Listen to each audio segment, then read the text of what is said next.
Kwanza tunaweza tukaizungumza katika mitazamo miwili kama sio mitatu.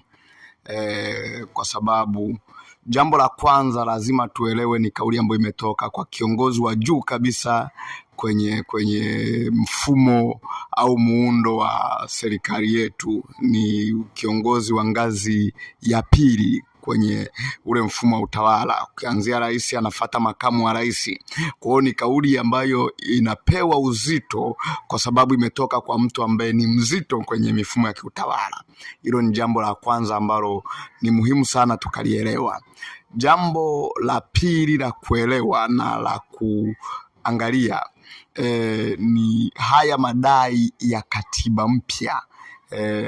Hayajaanza leo, wala kauli ya Mheshimiwa Balozi Dr. Emmanuel Nchimbi sio kauli ya kwanza kuhusu katiba, na wamekuwepo viongozi wengi na wengine wa ngazi za juu kabisa ambao wamekuwa na kauli kama hiyo. Ikumbukwe mwaka 2014 kama sijakosea, aliyekuwa rais wa Jamhuri ya Muungano wa Tanzania wa awamu ya 4 Dr. Jakaya Mrisho Kikwete, na yeye alitoa kauli kama hii ya kwamba Watanzania wanataka katiba mpya, na yeye akaenda mbali zaidi, akaunda ile tume ya Jaji Warioba ambayo ikafanya mchakato wa kukusanya maoni ya Watanzania na kuipeleka kwenye bunge la katiba. Ilikuwa ni hatua kubwa sana.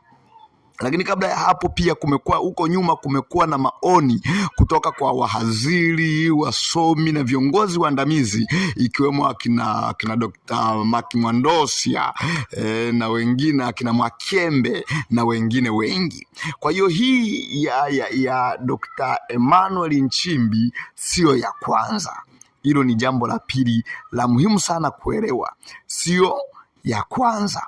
Lakini jambo la tatu la muhimu la kuelewa na kuangazia ni kwamba ukweli usiopingika, Tanzania kama taifa tuko kwenye mkwamo mkubwa sana wa kisiasa. Mkwamo mkubwa sana wa kisiasa, na huu mkwamo unasababishwa na changamoto zilizopo kwenye katiba yetu tunayoitumia, katiba ya mwaka 77.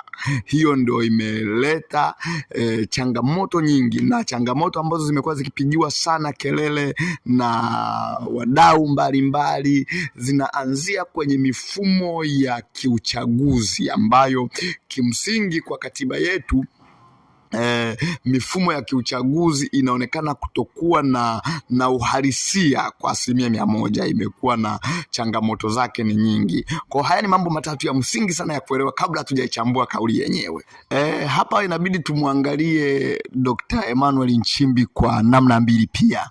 Namna ya kwanza, tumtazame Dr. Emmanuel Nchimbi kama Emmanuel Nchimbi, lakini namna ya pili tumtazame kama kiongozi wa serikali.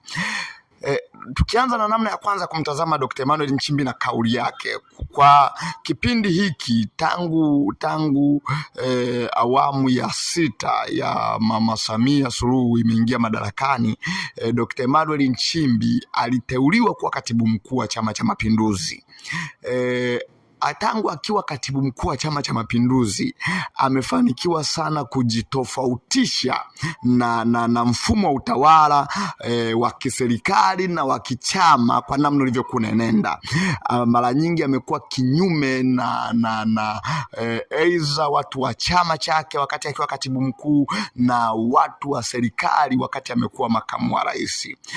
Ikumbukwe huko nyuma kulikuwa na kauli ambazo zilikuwa zinatoka ambazo zilikuwa zinaashiria watu wa Chama cha Mapinduzi kuwatazama kama wapinzani ni maadui zao, na kukawa na kauli mbalimbali kutoka kwa viongozi wa Chama cha Mapinduzi ikiwemo viongozi wa vijana kuwashambulia wapinzani. Lakini Dr. Emmanuel Nchimbi akiwa katibu mkuu alijifanikiwa kujitenga na hizo kauli. Kumbuka kauli yake moja maarufu sana, alisema anawakemea wale vijana wanaowashambulia wapinzani, akasema kila mmoja ana haki ya kutoa maoni yake na kila mmoja ana wajibu wa kuchagua anataka alijenge taifa lake kwa namna gani. Hiyo ni namna ya kwanza ambayo Dr. Emmanuel Nchimbi amefanikiwa kujitofautisha yeye kama Emmanuel Nchimbi. Lakini kwa namna ya pili ambavyo tunaweza tukamtazama na kauli yake hii, nimeisikiliza kama mara mbili mara tatu kauli yake. Amesema wakati akiwa katibu mkuu wa chama, akiwa anaandika ilani ya chama, aliteua timu kuzunguka kutafuta maoni ya wananchi na nini. Moja ya maoni aliyoletewa ni Watanzania wanataka katiba mpya, na akasema kwa sababu mimi ni katibu mkuu wa chama na yupo mgombea ambaye tunaye wa urais ambaye ana uhakika wa kushinda kuwa rais, ngoja nikamuulize hili liko kwenye utashi wake, tusije tukaliingiza kwenye katiba kwenye ilani ya chama alafu kumbe yeye hana utashi nalo. Anasema akamwendea Rais Samia Suluhu ambaye ndo alikuwa mwenyekiti wake wa chama na mwenyekiti wake wa chama mpaka leo, akamshirikisha kwamba moja ya vitu ambavyo nimeletewa na tume iliyoenda kukusanya maoni ya ilani ni pamoja na kwamba Watanzania wanataka katiba mpya.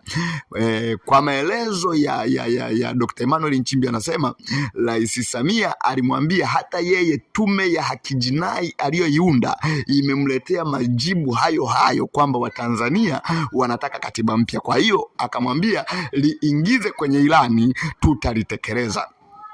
Kwa kauli ya Dr. Emmanuel Nchimbi kwamba hitaji la katiba mpya pia, na hiyo kauli ya katiba mpya sio takwa lake, ni takwa pia la Rais wa Jamhuri ya Muungano wa Tanzania Mheshimiwa Samia Suluhu Hassan, kwamba na yeye alikubali. Sasa ukitazama katika engo hiyo, ndipo unakuja kuwaza sasa, kwa nini amezungumza? Kwa nini amezungumza? Kwa maoni yangu ilikuwa amezungumza kama wake up call kwa Watanzania, kwamba hebu sisi kwenye chama tumeshapitisha na tumeandika ilani ya kwamba lazima utawala huu uwatengenezee Watanzania katiba, na rais anao huo utashi wa kutengeneza katiba, lakini inawezekana kwa mambo fulani akawa asilipe uzito ili jambo la katiba, lakini jambo la msingi sana. Akasema sasa Watanzania wanapaswa kupiga kelele. Kwa hiyo ukimsikiliza Dr. Nchimbi utaona ni kama anawashitua Watanzania kwamba hebu jamani, jaribuni kupushi sasa, hebu iwe kauli ya pamoja, sambamba na kwamba sisi watu wa serikali tuna hiyo utashi wa kuandaa katiba, lakini serikali na mambo mengi tunaweza tukawa na utashi, lakini tusipoona kama watu hawahitaji sana, tunapeleka kwenye uhitaji, tunaweka nguvu kwenye uhitaji kwanza. Katika hilo nafikiri cha kwanza ni dhamira ya dhati, tukitambua kwamba hakuna anayedumu kwenye nafasi ya utawala. Hata kama utakaa miaka 20, miaka 30, kuna siku utaondoka kwenye hiyo nafasi. Tukisha kuwa na huo ufahamu na huo uelewa, tutatanguliza maslahi ya taifa mbele. Tunapozungumza hitaji la katiba mpya, tunazungumza maslahi mapana ya taifa. Ukiachilia mbali mifumo ya kiuchaguzi, tunazungumza maslahi mapana ya wafugaji, maslahi mapana ya wakulima, maslahi mapana ya wafanyabiashara, maslahi mapana ya sekta binafsi na watu wengi. Sasa hao watu wanakosa hiyo fursa kwa sababu ya kikundi ambacho kinaamini katiba inakuja kukiondoa madarakani. Hao watu wakiondoa hiyo zana kwenye vichwa vyao, ni rahisi sana kutuandikia katiba mpya na tukapata majibu yaliyotushinda kwa muda mrefu. Mfano 2014 waliokuwa madarakani, kama walikwamisha mchakato kwa kuamini kwamba mchakato unawaondolea wao haki ya kuwa watawala, 90% waliokuwa madarakani mwaka 2014-15 leo hawako madarakani. Kwa hiyo kama kuna ubovu wa katiba unawatafuna wao, unatutafuna wote. Waliokuwa madarakani 2019-20, asilimia kubwa leo pia hawako madarakani. Kama kuna changamoto za kikatiba zinawatafuna wote, walioko madarakani leo 2030 tunaweza tusiwakute madarakani. Ubovu wa katiba utatutafuna wote, lakini tukifika mahali tukakaa wote tukakubaliana kwamba kama taifa tunaandika katiba mpya ambayo itakuwa suluhisho la matatizo ya kitaifa, itakuwa ni msaada mkubwa sana huko tunakoenda, na itakuwa imetibu matatizo ya miaka mingi ambayo tumekuwa nayo chumi, kisiasa na kijamii. Kwa hiyo suluhisho la msingi ni katiba mpya, kama ambavyo amezungumza makamu wa rais kwamba unapokuwa kwenye matatizo mengi, angalia jambo moja ambalo ukilitatua unakuwa umetatua na mengine mengi.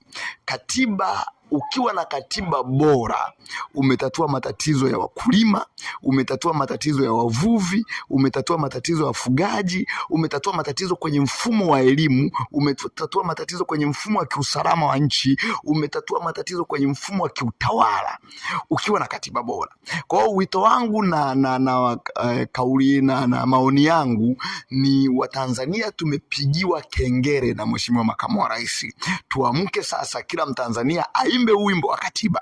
Lakini tukiwa tunaimba wimbo wa katiba, tukiwa tuna kumbukumbu, sio mara ya kwanza kuimba wimbo wa katiba. Tukiwa tuna kumbukumbu, tumewahi kuimba wimbo wa katiba na tukaamka pamoja kama taifa, tukapanda gari moja, lakini tulipofika mahali wenzetu wakatubwaga njiani, tukaachwa wao wakaendelea safari, tukaachwa njiani, hatukufika mwisho. Tuimbe wimbo wa katiba tukiwa na hiyo kumbukumbu, ili tusije tukapanda gari moja tena tukaachwa njiani. Tukikalia siti ya hili gari, tukalie kweli kweli, tufikishwe stendi tunapopajua wote. Huo ndo wito wangu na maoni yangu.